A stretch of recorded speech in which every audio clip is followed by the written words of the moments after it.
Donc Marco Fresura, qui est professeur associé de papyrologie à l'université de Roma III. Vous avez été un membre actif du projet Redis du professeur Dario Mantovani et vous êtes actuellement un des coordinateurs du projet Berlit, qui consiste dans l'édition de papyrus littéraires grecs et latins inédits de la collection qui est conservée au musée égyptien de Berlin. Et vous avez aussi beaucoup travaillé sur les textes bilingues, latin et grec, et notamment sur les corpus de papyrus bilingues de l'Énéide. Et ce soir, nous allons avoir le plaisir de vous entendre sur les hellénophones d'Orient face à la littérature latine entre le IIIe et le VIe siècle, dans la perspective de nous montrer la gloire du paratexte. Je vous donne la parole. Merci, Madame, pour votre présentation et merci à Arnaud, Francesca et Dario pour leur invitation. Ceci est le paratexte de mon intervention. Avec l'affirmation de la dynastie des Sévères, à partir de dernière année du Xe siècle, l'Empire de Rome pose les bases de sa transformation en Empire des Romains. Il s'agit d'une distinction importante si l'on considère que l'État romain survivra pendant près de 1000 ans à la perte définitive de ses territoires occidentaux, y compris l'Italie et la ville de Rome. Et que, durant toute cette période, ses empereurs, ses lois, sa bureaucratie, sa liturgie et sa littérature s'exprimeront en grec. Au point que les Grecs eux-mêmes, depuis la perte de leur liberté au XVe siècle jusqu'à la épanastasie du XIXe siècle, continueront à se nommer Romaioi, ou bien Romei, avant même de se dire Hellenes. Les 3 premiers siècles de ces parcours millénaires présentent toutefois des aspects apparemment paradoxaux. Pour parler d'Empire des Romains, il faut d'abord précisément des Romains. À cette nécessité dut répondre l'empereur Caracalla, qui par sa constitution de l'an 212 étendit la citoyenneté à tous les habitants libres de l'Empire. Au moins sur le plan théorique, l'octroi de la citoyenneté entraîna aussi la généralisation de la validité du droit romain et les sources du droit romain, les lois comme la jurisprudence, s'exprimaient en latin. Voilà, quelque chose. Il ne serait donc pas surprenant que les hauts fonctionnaires égyptiens Sarapion, originaire d'Oxyrhynque, à peine devenu Aurelios, se soit effectivement procuré un exemplaire des institutions de Gaius, copié par un scribe expérimenté dans la rédaction des documents. Que Sarapion ait ensuite été capable de comprendre ces livres est une autre question.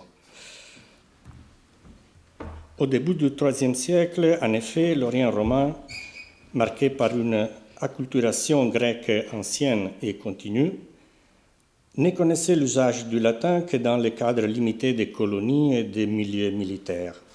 Bien entendu, la constitution de Caracalla n'a pas profondément modifié cette situation, ni entraîné une véritable et durable latinisation de la bureaucratie orientale. Mais il est certain que, surtout à partir de l'époque tétrarchique et constantinienne, inscriptions et papyrus témoignent d'un accroissement sensible de la diffusion de la langue et de la littérature latine dans les territoires hellénophones de l'Empire.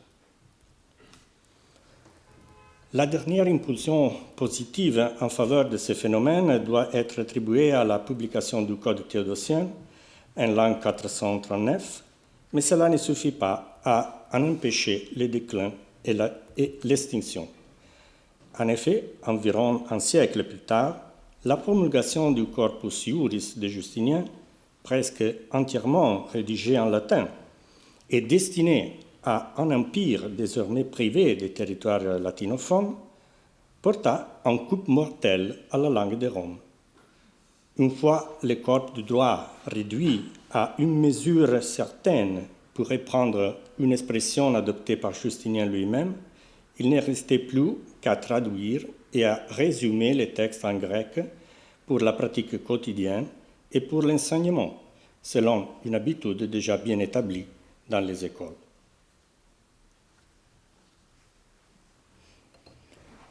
Il faut pourtant faire quelques pas en arrière et revenir à la phase vitale de la présence du latin dans l'Orient romain entre le IIIe et le VIe siècle.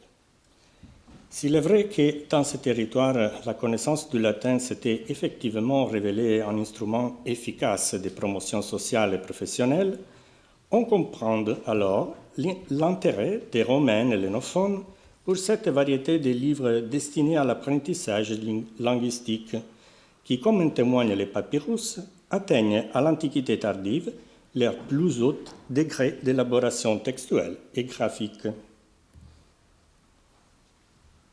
Et je vous montre quelques exemplaires. Il s'agit des matériaux bilingues gréco-latins et latino-grecs, tels que des listes de mots, souvent organisées selon un critère alphabétique,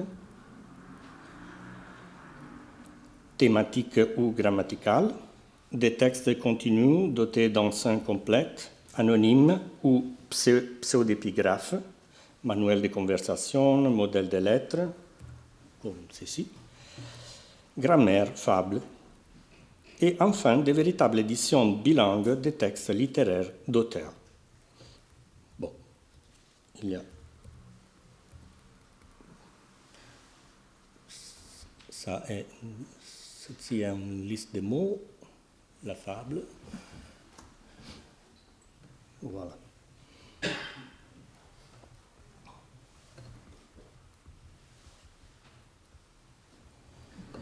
Tous ces matériaux constituent une aide à la lecture des classiques et finalement à l'accès direct dans le cadre professionnel aux sources du droit romain. La circulation dans l'Orient hellénophone de ces deux derniers types de témoignages se consolide rapidement grâce à l'apport de la production locale. Les scribes, avec une flexibilité remarquable, adaptent leurs compétences de calligraphes grecs aux formes de l'écriture latine à laquelle ils doivent désormais se confronter afin de répondre à la demande des commanditaires.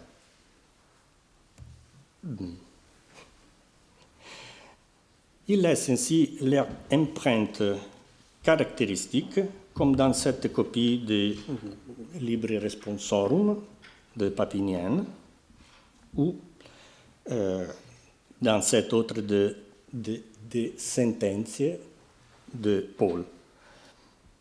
Tous deux sont mis en regard des fragments des manuscrits littéraires grecs qui témoignent des styles d'écriture dont les scribes des manuscrits latins se sont inspirés. Donc, c'est la majuscule biblique et ces types très rares et particuliers d'écriture grecque que je ne saurais pas définir. Mais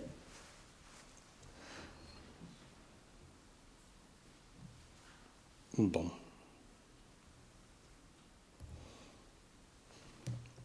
Il en va de même pour des manuscrits d'auteurs littéraires, pour ainsi dire scolaires, comme par exemple Terence, qui dans cette copie se révèle comparable à des manuscrits grecs en majuscule alexandrine, en style proprement égyptien, ou encore Juvénal, transcrit dans cette copie provenant d'Antinoé, dans une écriture onciale, en parfaite interaction avec la majuscule ronde tardo-antique typique des manuscrits grecs à contenu juridique, comme celui-ci.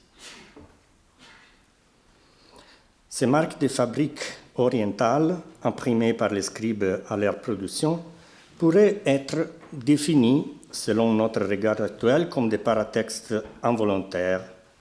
Il s'agit de véritables sources d'informations réelles et fiables sur l'espace géographique de la circulation de ces œuvres, mais les scribes n'entendaient pas nous transmettre cette information, même si l'on peut supposer que l'usage de tel ou tel style d'écriture communiquait quelque chose au lecteur antique qui nous échappe aujourd'hui. Avant tout, peut-être le coût du travail.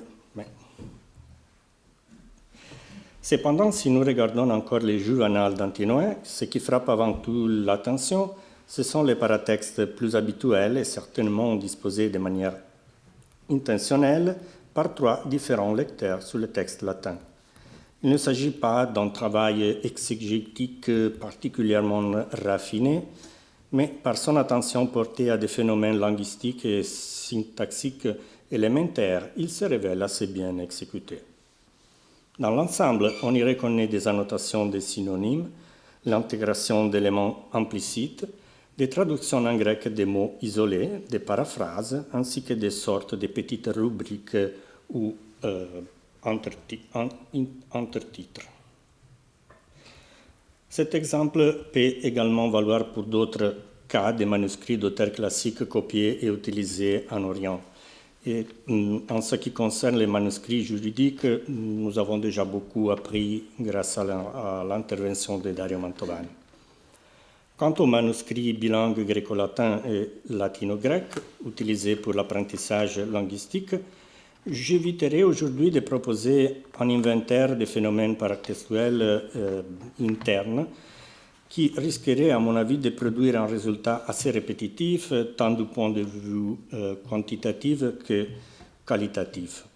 Je préférais plutôt m'arrêter maintenant sur un petit cas curieux de philologie du paratexte, c'est-à-dire d'un paratexte retrouvé dans un fragment des manuels de conversation latino-grecque, et puis passer à l'examen sur un plan plus général d'un genre particulier de paratextes externes et mobiles qui naît et demeure matériellement en dehors de son texte de référence.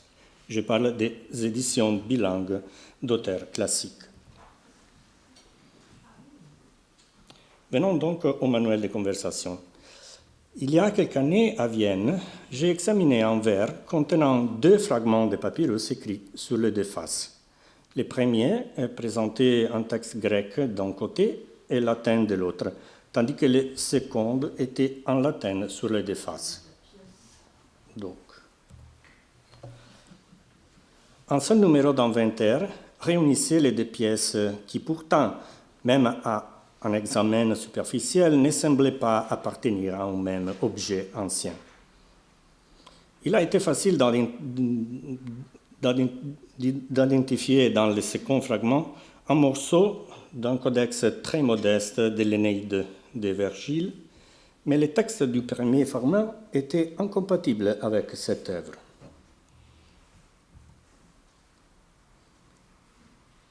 Vous voyez notre fragment. Questo è il laser. Com'è il laser?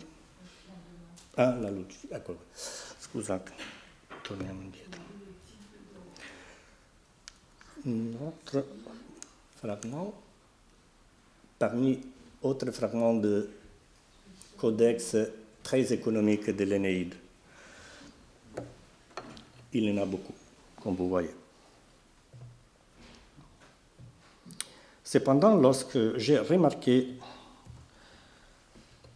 que l'encre d'une face du second fragment avait laissé son empreinte sur un côté du premier, j'ai pu reconstituer le contexte de la découverte et par conséquent le contexte antique dans lequel les 2 papyrus circulaient. Le phénomène du transfert d'encre lorsqu'il s'agit de papyrus tardo-antiques est assez typique du matériau extrait d'un cartonnage confectionné pour former les plats d'une couverture de codex. Celle-ci. Cette partie. Les deux papyrus constituaient en effet des couches en contact direct à l'intérieur d'une masse démontée avant ou après son acquisition par la Bibliothèque nationale d'Autrichienne. Malheureusement, nous n'en savons rien. Quoi qu'il en soit, les papiers des rebouts réutilisés pour le cartonnage devaient provenir d'un fond commun composé des manuscrits latins et latino-grecs, par exemple la bibliothèque d'un maître, où une édition économique de l'Énéide aurait parfaitement trouvé sa place. Cette hypothèse de reconstruction m'a conduit à identifier les premiers fragments comme une partie du prologue d'un manuel de conversation latino-grec, le Colloquium Monacense, assez célèbre pour avoir connu une tradition manuscrite bien développée dans l'Occident médiéval et humaniste, tandis qu'en Orient, inutile de le préciser, il avait disparu. Le déchiffrement du texte du papyrus, très endommagé, n'a pas été simple, mais avec l'aide d'une lampe UV, nous avons finalement réussi à en venir à bout. La mise en page du texte est aussi apparue clairement. Il y avait deux colonnes parallèles, l'une pour le texte latin et l'autre pour sa traduction grecque. Va bien. La lampe a d'ailleurs mis en évidence un détail qui, à la lumière naturelle, était à peine perceptible et semblait de toute façon dépourvu de signification dans ces coins. Il s'agit de légères taches qui se sont révélées nettement sous la forme des lettres majuscules grecques xi, xiu, c'est-à-dire xi, iota, omicron, y, grossièrement tracées par une main secondaire. De quoi s'agit-il? La réponse se trouve de manière quelque peu surprenante dans un groupe de manuscrits beaucoup plus récents qui associent un titre à l'œuvre. Là-dessus. Ce manuscrit est là. Très, très, très récent. Le titre est Ex Iulio Polydeuce, rendu en grec par Ex Iuliu Polydeucus, c'est-à-dire le grammairien du Xe siècle Jules Pollux, Iulius Pollux, ici très probablement invoqué à tort. Mais par qui? Par les humanistes qui jouent de façon irresponsable avec les textes anciens et leurs paratextes?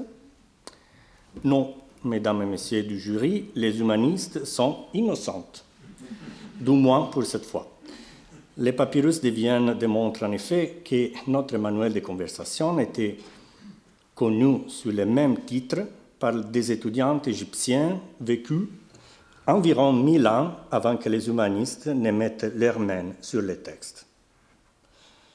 Avec une morale, certains paratextes ont la peau dure, mais tous ne connaissent pas la même fortune. Les éditions bilingues de textes littéraires latins, également connues sous le nom de glossaires, ont connu un sort particulièrement malheureux. Elles ne nous sont parvenues que sous la forme de fragments de manuscrits déjà mis au rebut dans l'Antiquité. Ces livres, totalement inutiles pour l'Occident latinophone, cessèrent de circuler en Orient lorsque tout intérêt pour le latin disparut, peut-être dès le VIe siècle, époque à laquelle se rattachent les témoins les plus récents. Ce qui subsiste aujourd'hui est très limité. Pour la poésie, 11 fragments de l'Énéide et un de Géorgique de Virgile. Pour la prose, 4 fragments de Catilinaire de Cicéron. Je vous montre seulement le papyrus de Virgile, en particulier l'Énéide. Il y en a des types très différents.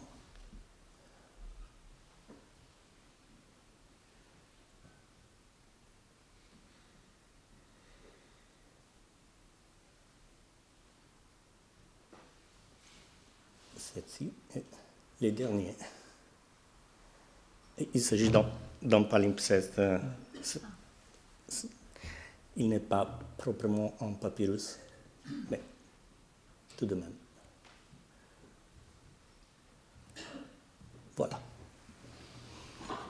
Il s'agit des manuscrits qui présentent les textes original, les textes latins original décomposés en brèves lignes, formant une colonne étroite, à côté de laquelle se dispose parallèlement une autre colonne contenant les traductions grecques et disposée de manière que les lemmes et les interpretamenta, c'est-à-dire les traductions, correspondent de façon univoque. Dans les cas les mieux connus des glossaires Lénéide, il semble qu'une édition typique ait contenu le texte intégral des 3 premiers livres du poème, tandis que des livres 4 et 5, elle fournissait seulement une sélection de mots. La nature paratextuelle des glossaires virgiliens est suggérée par la manière dont il était utilisé. Il est en effet plausible qu'un lecteur antique ne se servit pas de la colonne latine pour lire les textes de l'Énéide, mais qu'il effectuait cette lecture sur une édition, pour ainsi dire, normale du poème, c'est-à-dire uniquement latine. Ce n'est que lorsqu'il rencontrait des difficultés de compréhension qu'il recourait à la colonne grecque du glossaire, lesquelles se trouvaient matériellement conservées dans un manuscrit distinct. La disposition du texte en des colonnes étroites, où les lemmes et les interpretamenta étaient mis bien en évidence, facilitait précisément une consultation discontinue du glossaire, dans lequel on recherchait, selon les besoins, les passages d'intérêt. L'opération exigeait d'abord l'identification du passage dans la colonne latine, puis les regards se portaient vers la colonne grecque correspondante pour la lire. Plusieurs indices permettent de reconstituer cette procédure. Plus généralement, il est significatif que les sites de découverte des glossaires, lorsque leur identification est assurée, aient également livré des fragments contemporains d'édition latine ordinaire du poème. Et cette observation est particulièrement importante dans le cas de la petite cité palestinienne de Nessana, où au VIe siècle, un glossaire virgilien et une Énéide latine furent conservés simultanément dans une bibliothèque, dans une même bibliothèque.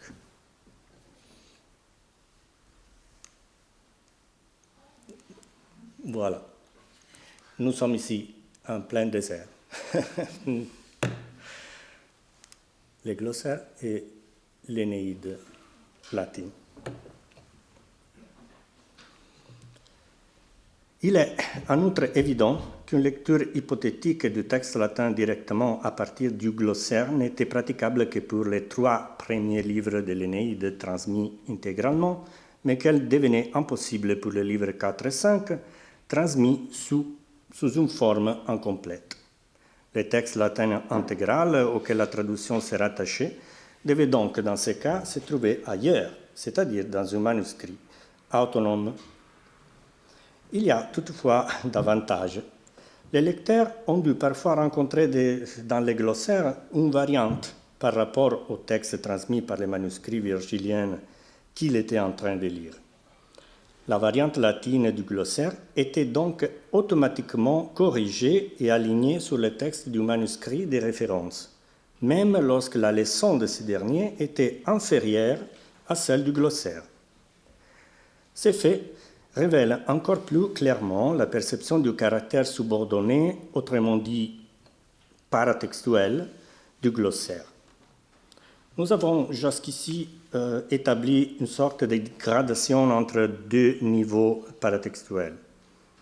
La colonne grecque du glossaire rend consultable l'Énéide latine copiée dans un manuscrit autonome. La colonne latine du glossaire rend à son tour consultable la colonne grecque. Mais il est possible d'aller plus loin à condition d'accepter de comprendre les paratextes dans une acception non seulement verbale. Les manuscrits même qui transmettent les glossaires montrent en effet que l'interaction entre colonne latine et colonne grecque ne suffisait pas à garantir une consultation optimale. la fragmentation de l'unité originelle du vers sur plusieurs lignes privait le lecteur du premier niveau d'analyse et d'orientation, constitué précisément par la reconnaissance du vers. Dans l'exemplaire que je vous montre, une main secondaire a inséré des lignes horizontales, les paragraphoi, en correspondance avec les lignes latines afin de signaler les passages d'un vers virgilien à l'autre. Ici, ici, ici, ici. Okay.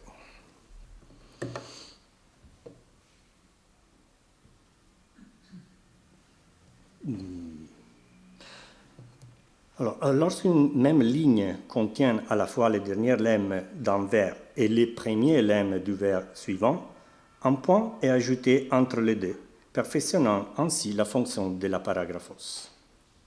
Ces mêmes exemplaires témoignent parfois d'un certain degré de remaniement du texte, destiné à en faciliter la compréhension. En particulier, l'ordre des mots est modifié afin de mettre en évidence l'accord entre des éléments séparés, par exemple par un hyperbate. Cette amélioration apparente, qui relève de l'aspect verbal du paratexte, exige toutefois un contrepoids de nature non verbale, à savoir la mise en évidence des modifications par des faux accents ajoutés sur les mots qui ont été déplacés. Bon. D'autres manuscrits, graphiquement plus élaborés, ont été conçus pour répondre immédiatement aux besoins de consultation des lecteurs, manifestement habitués à s'orienter dans les glossaires en repérant d'abord le début du vers examiné.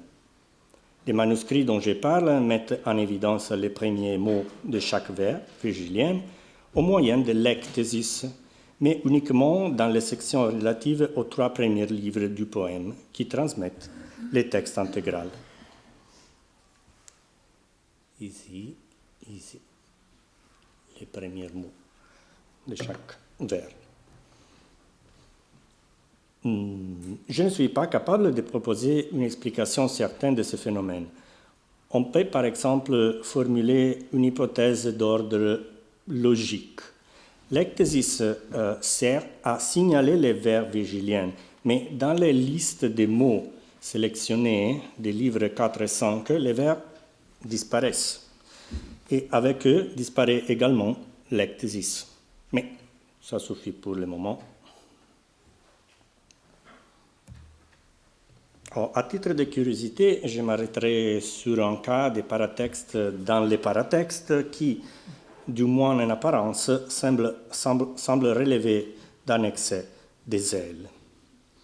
Le glossaire virgilien conservé dans une palimpseste de la bibliothèque ambrosienne de Milan présente en 10 colonnes, analogue par sa forme à notre signe de 2 points, destiné à séparer des mots ou des petits groupes de mots placés sur une même ligne. Ici, ici, voilà. Aussi dans la partie grecque. Le signe a été apposé avec soin par le scribe principal dans la colonne latine ainsi qu'à la position correspondante dans la colonne grecque. On se demandait à quoi pouvait servir ce signe, puisqu'il n'a ni valeur syntaxique, ni valeur métrique, et qu'il ne distingue pas, comme nous l'avons vu précédemment, les lemmes appartenant à des vers différents, bien que les manuscrits emploient la paragraphos et non l'ectasis. La réponse est simple. Les 10 colonnes ne servent ici à rien. Les signes ont-ils donc placé de manière illogique ou erronée? Non. Ils obéissent à un critère très précis et transmettent une information exacte, mais apparemment inutile au lecteur. En dehors du groupe virgilien, il existe des rares glossaires où lemme et interpretamento ne sont pas disposés en colonnes parallèles, mais en succession linéaire, occupant toute la page. L'absence d'un espace blanc destiné à distinguer les matériaux lexicaux latins et grecs y est compensée par des signes de dicolone ou analogues.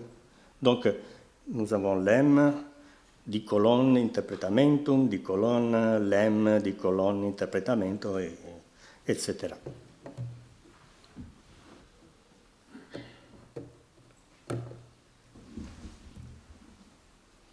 Si nous revenons maintenant au glossaire virgilien de la bibliothèque ambrosienne, nous observons que la mise en page du texte obéit à une règle extrêmement rigoureuse, c'est-à-dire chaque page comporte 30 lignes contenant 10 vers de l'Énéide, toujours divisés sur 3 lignes.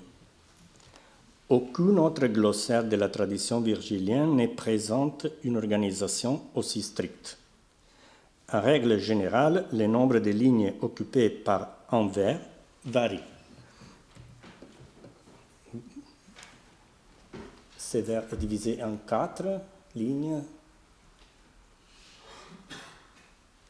Ceci en 3, encore 3, etc. Un antigraphe de type plus libre, pour ainsi dire, devait se trouver à l'origine de la copie du glossaire ambrosien. Pour respecter la règle imposée lors de la conception du manuscrit, il a fallu parfois redisposer les matériaux issus de cet antigraphe en unifiant des lignes contiguës. Eh bien, le dicolone marque précisément la frontière entre deux lignes originellement distinctes et désormais unifiées. Il est évidemment impossible de dire si le lecteur antique du manuscrit comprenait sans hésitation l'information assez superflue que leur fournissaient les dicola. Mais j'ose croire que si j'ai pu la comprendre, et aussi en était capable. Merci.